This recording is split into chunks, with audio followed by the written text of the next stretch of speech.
जिसमें वो इस वक्त शिरकत कर रहे हैं। सीधे आपको प्रेमचंद अग्रवाल जी उत्तराखंड सरकार में मंत्री और आज उनका जन्मदिन भी है। डॉक्टर धन सिंह रावत जी, उनको जन्मदिन की बहुत बहुत बधाई। देश के अनेक स्थानों से जुड़े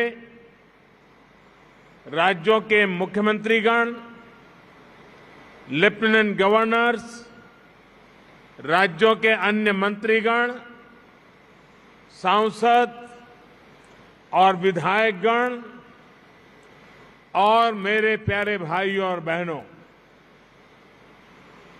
ये देवभूमि ऋषियों की तपोस्थली रही है। योग नगरी के रूप में ये विश्व के लोगों को आकर्षित करती रही है। मां गंगा के समीप हम सभी को उनका आशीर्वाद मिल रहा है। आज से नवरात्र का पावन पर्व भी शुरू हो रहा है। आज प्रथम दिन मां शैलपुत्री की पूजा होती है। मां शैलपुत्री हिमालय पुत्री है और आज के दिन मेरा यहां होना, यहां आकर इस मिट्टी को प्रणाम करना, हिमालय की इस पवित्र धरती को प्रणाम करना, इससे बड़ा जीवन में कौन सा धन्य भाव हो सकता है। और मैं आज जब उत्तराखंड आया हूं तो एक विशेष रूप से भी बधाई देना चाहता हूं, क्योंकि इस बार टोक्यो ओलंपिक में ये देवभूमि ने भी अपना झंडा गाड़ दिया है और इसलिए आप सब अभिनंदन के अधिकारी हैं।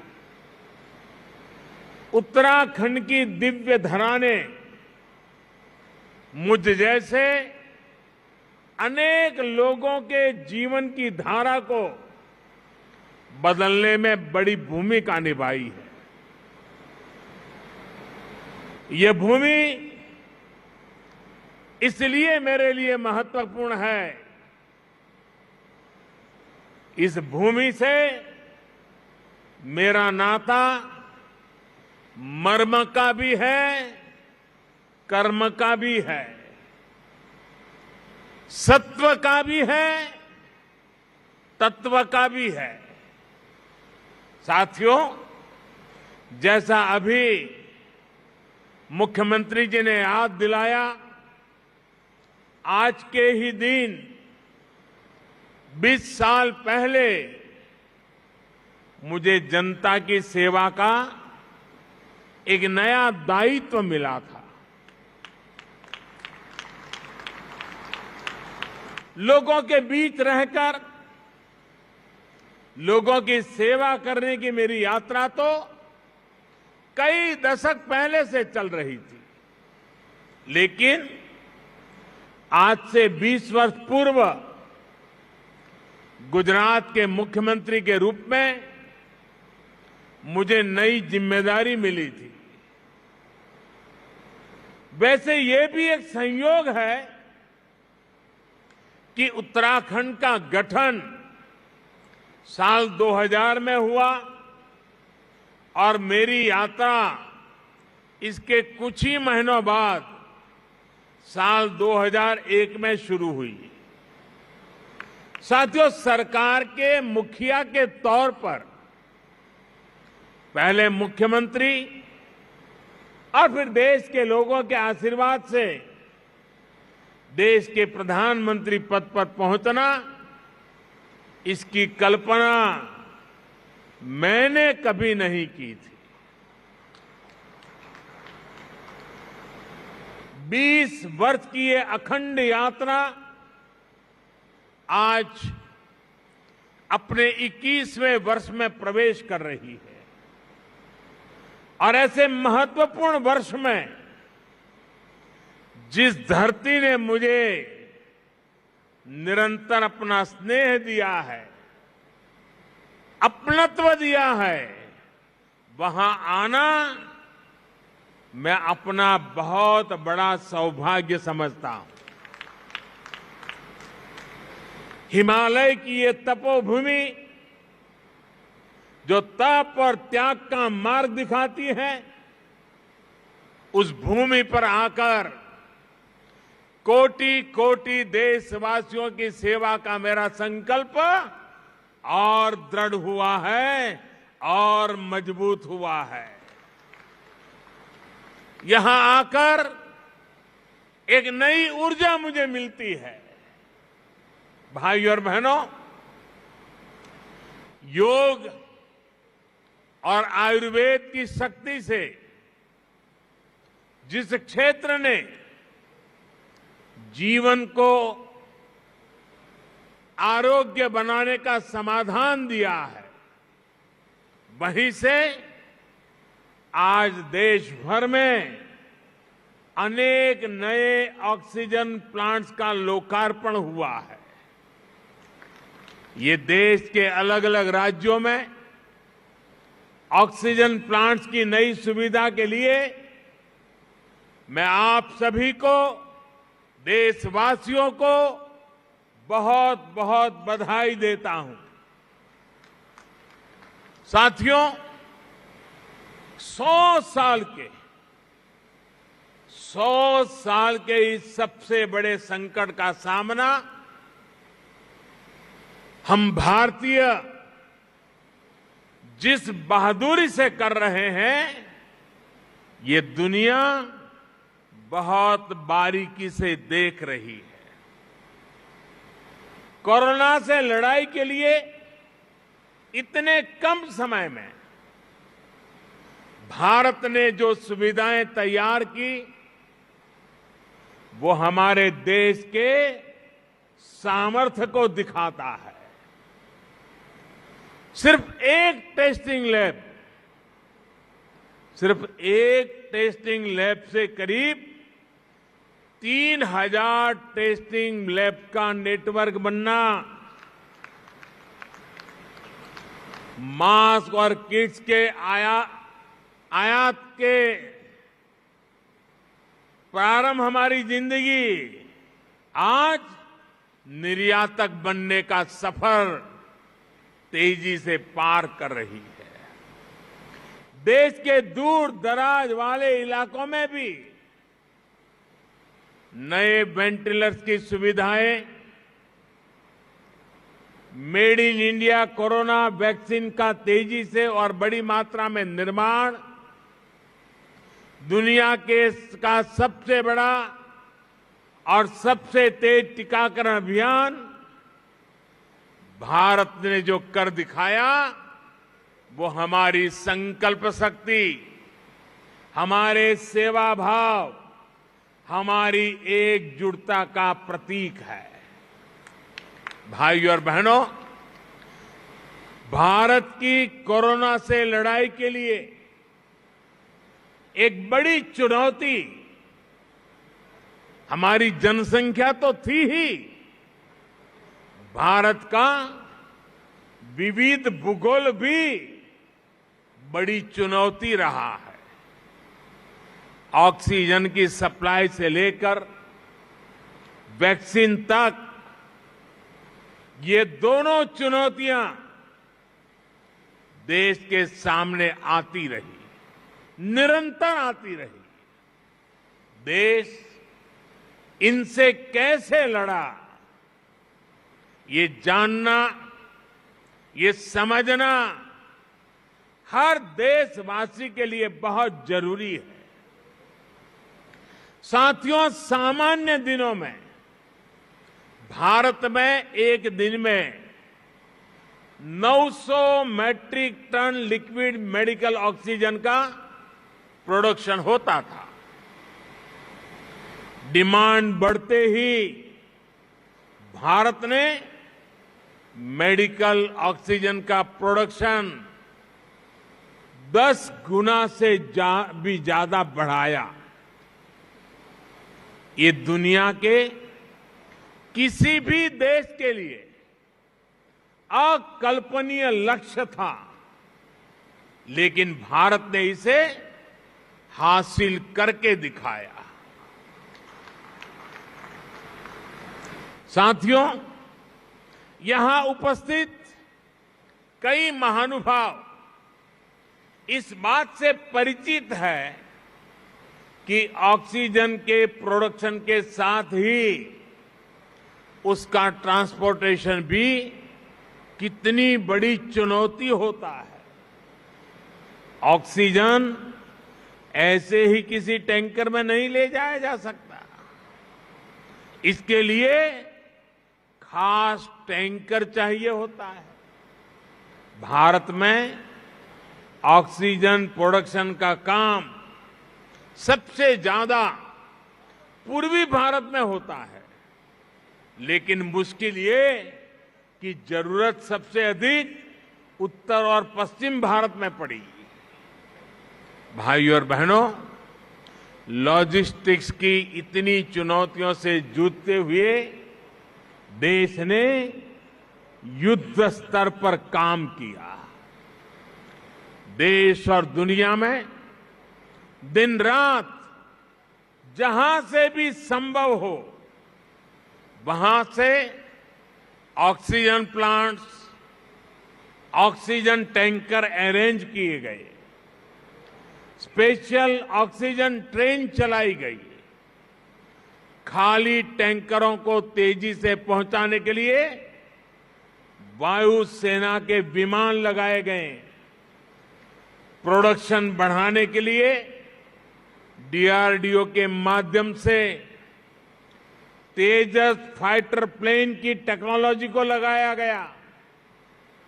पीएम केयर से देश में पीएसए ऑक्सीजन प्लांट लगाने पर काम तो तेज हुआ ही, 1 लाख से अधिक ऑक्सीजन कंसंट्रेटर के लिए पैसा भी दिया गया। साथियों, भविष्य में कोरोना से लड़ाई के लिए हमारी तैयारी और पुख्ता हो, इसके लिए देश भर में पीएसए ऑक्सीजन प्लांट का नेटवर्क तैयार हो रहा है। बीते कुछ महीनों में पीएम केयर द्वारा स्वीकृत 1150 से अधिक ऑक्सीजन प्लांट्स काम करना शुरू कर चुके हैं। अब देश का हर जिला पीएम केयर्स के तहत बने हुए ऑक्सीजन प्लांट से कवर हो गया है। पीएम केयर्स के सहयोग से बने इन ऑक्सीजन प्लांट्स को जोड़ लें तो केंद्र सरकार, राज्य सरकार, इन सभी के प्रयासों से देश को करीब 4000 नए ऑक्सीजन प्लांट्स मिलने जा रहे हैं। ऑक्सीजन की चुनौती का मुकाबला करने में अब देश और देश के अस्पताल पहले से कहीं ज्यादा सक्षम हो रहे हैं। साथियों, ये हर भारतवासी के लिए गर्व की बात है कि कोरोना वैक्सीन की 93 करोड़ डोज लगाई जा चुकी है। बहुत जल्द हम 100 करोड़ के आंकड़े को पार कर पाएंगे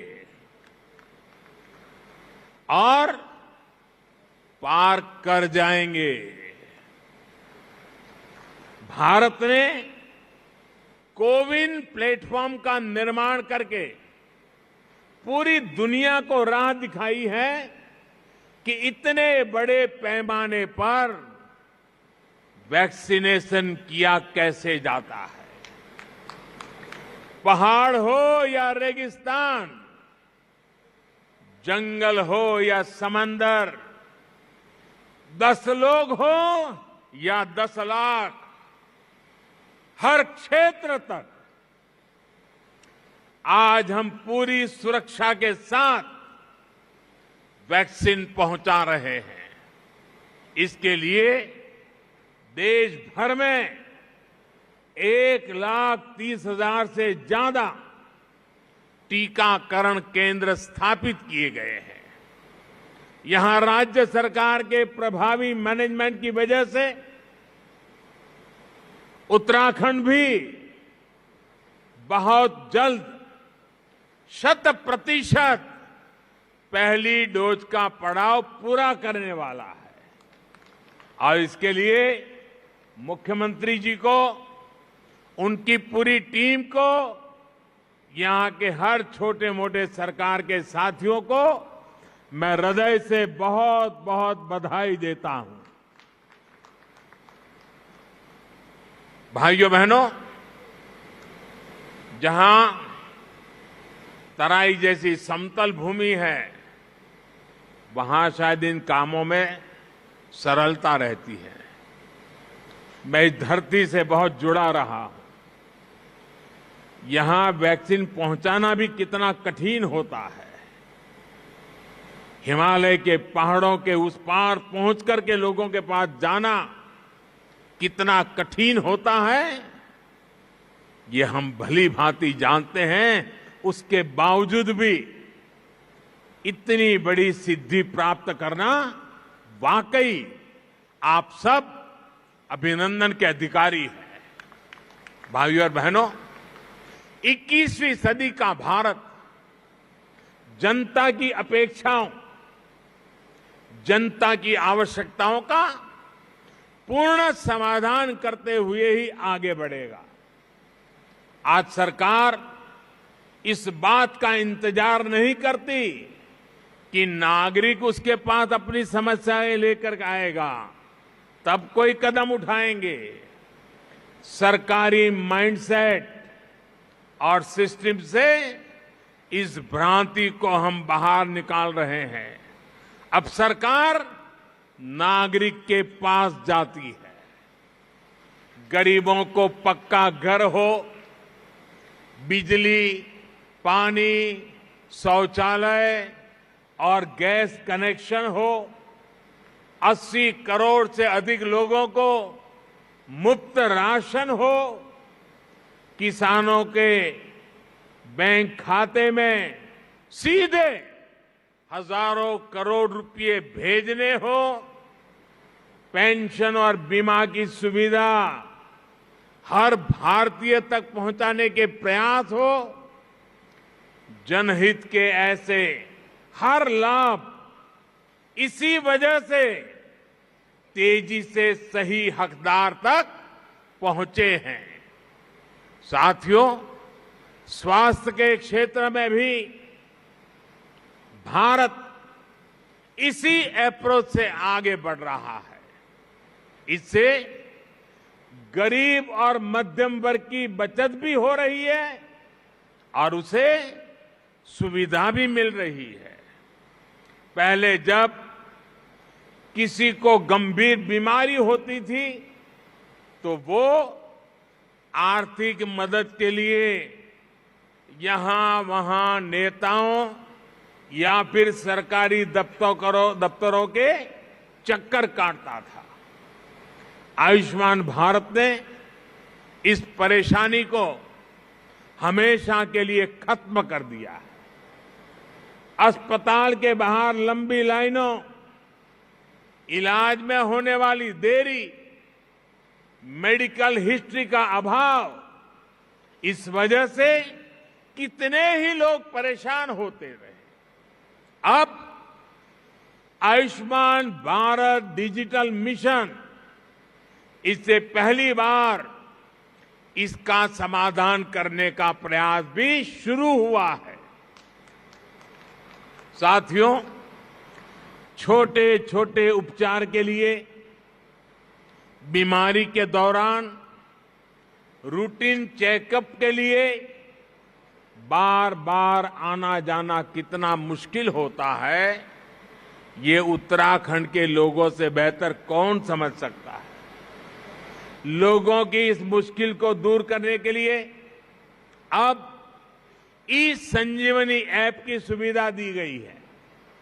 इससे गांव में अपने घर पर बैठे बैठे मरीज शहरों के अस्पतालों में डॉक्टर से कंसल्टेशन ले रहे हैं। इसका लाभ अब उत्तराखंड के लोगों ने भी उठाना शुरू किया है। भाई और बहनों, स्वास्थ्य सुविधाएं सभी तक पहुंचाने के लिए लास्ट माइल डिलीवरी से जुड़ा एक सशक्त हेल्थ इंफ्रास्ट्रक्चर भी बहुत जरूरी होता है। 6-7 पहले तक सिर्फ कुछ राज्यों तक ही एम्स की सुविधा थी। आज हर राज्य तक एम्स पहुंचाने के लिए काम हो रहा है। 6 एम्स से आगे बढ़कर 22 एम्स का सशक्त नेटवर्क बनाने की तरफ हम तेजी से आगे बढ़ रहे हैं। सरकार का ये भी लक्ष्य है कि देश के हर जिले में कम से कम एक मेडिकल कॉलेज जरूर हो। इसके लिए बीते 7 वर्षों में देश में 170 नए मेडिकल कॉलेज शुरू किए गए हैं। दर्जनों नए मेडिकल कॉलेज का काम जारी है। यहां मेरे उत्तराखंड में भी रुद्रपुर, हरिद्वार और पिथौरागढ़ में नए मेडिकल कॉलेजों की मंजूरी दी गई है। साथियों, उत्तराखंड के निर्माण का सपना अटल जी ने पूरा किया था। अटल जी मानते थे कनेक्टिविटी का सीधा कनेक्शन विकास से है। उन्हीं की प्रेरणा से आज देश में कनेक्टिविटी के इंफ्रास्ट्रक्चर के लिए अभूतपूर्व स्पीड और स्केल पर काम हो रहा है। मुझे संतोष है कि उत्तराखंड की सरकार इस दिशा में गंभीरता से काम कर रही है। बाबा केदार के आशीर्वाद से केदार धाम की भव्यता को और बढ़ाया जा रहा है। वहां श्रद्धालुओं के लिए नई सुविधाएं विकसित की जा रही है। मैं भी कई बार ड्रोन कैमरा के माध्यम से इन कार्यों की प्रगति की समीक्षा करता रहता हूं। 4 धाम को जोड़ने वाली ऑल वेदर रोड पर काम तेजी से चल रहा है। 4 धाम परियोजना देश और दुनिया से आने वाले श्रद्धालुओं के लिए बहुत बड़ी सुविधा तो बना रही है, गढ़वाल और कुमाऊं के चुनौतीपूर्ण क्षेत्रों को भी आपस में जोड़ रही है। कुमाऊं में 4 धाम रोड के लगभग 150 किलोमीटर हिस्से से इस क्षेत्र के विकास को नया आयाम मिलने वाला है। ऋषिकेश कर्णप्रयाग रेल लाइन से भी उत्तराखंड की रेल कनेक्टिविटी को और विस्तार मिलेगा। सड़क और रेल के अलावा एयर कनेक्टिविटी को लेकर हुए कार्यों का लाभ भी उत्तराखंड को मिला है। देहरादून हवाई अड्डे की क्षमता को 250 पैसेंजर से बढ़ाकर 1200 तक पहुंचाया गया है। मुख्यमंत्री श्रीमान धामी जी के उत्साही और ऊर्जावान नेतृत्व में उत्तराखंड में हेलीपोर्ट इंफ्रास्ट्रक्चर को भी प्रोत्साहित किया जा रहा है। साथियों, पानी की कनेक्टिविटी को लेकर भी उत्तराखंड में आज सराहनीय कार्य हो रहा है। इसका बहुत बड़ा लाभ यहां की महिलाओं को मिलना शुरू हुआ है, उनका जीवन और आसान बन रहा है। 2019 में जल जीवन मिशन शुरू होने से पहले उत्तराखंड के सिर्फ 1,30,000 घरों में ही नल से जल पहुंचता था। 1,30,000 घरों में। आज उत्तराखंड के 7,10,000 से ज्यादा घरों में नल से जल पहुंचने लगा है। यानी सिर्फ 2 वर्ष के भीतर राज्य के करीब करीब 6 लाख घरों को पानी का कनेक्शन मिला है।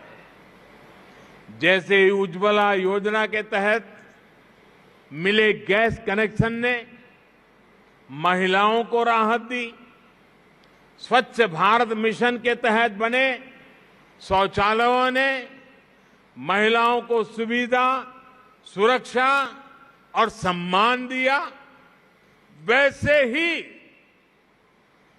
जल जीवन मिशन से हो रहा पानी का कनेक्शन महिलाओं को बहुत राहत दे रहा है।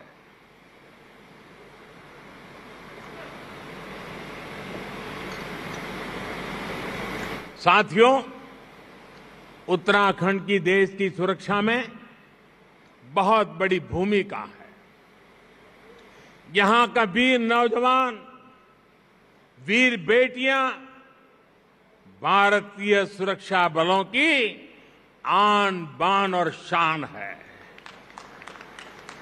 हमारी सरकार हर फौजी, हर पूर्व फौजी के हितों को लेकर भी पूरी गंभीरता से काम कर रही है।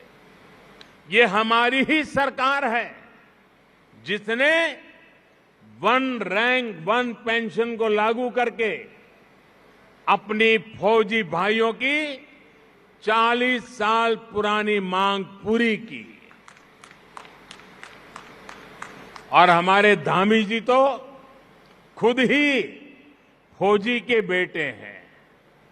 वो बता भी रहे थे कि 1 रैंक 1 पेंशन, इस फैसले ने फौजियों को कितनी बड़ी मदद की है।